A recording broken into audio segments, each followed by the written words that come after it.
Iqumrhu eliphehla umbane kweli uEskom limilisele isigaba sesine sikacimicimi wombane de kube sezinzulwini zobusuku namhlanje kwaye kulindeleke ukuba sehle esi sigaba sesine singene kwisigaba sesibini ukuqala ngentsimbi yesihlanu kusasa ngomso.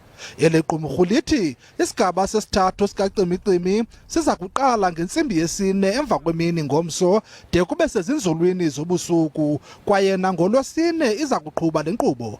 uEskom ubalula ukonakala koomatshini bokuphehla umbane kumaziko ohlukeneyo ukuphehla umbane njengonobangela woku.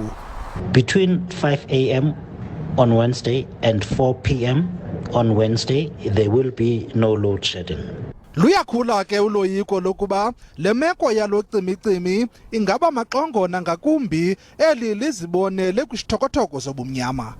Eskom themselves, they cannot guarantee us that they have got measures in place to stop the total collapse of the grid, but that is inevitable for as long as the leadership and particularly the board acts in the manner that it is acting.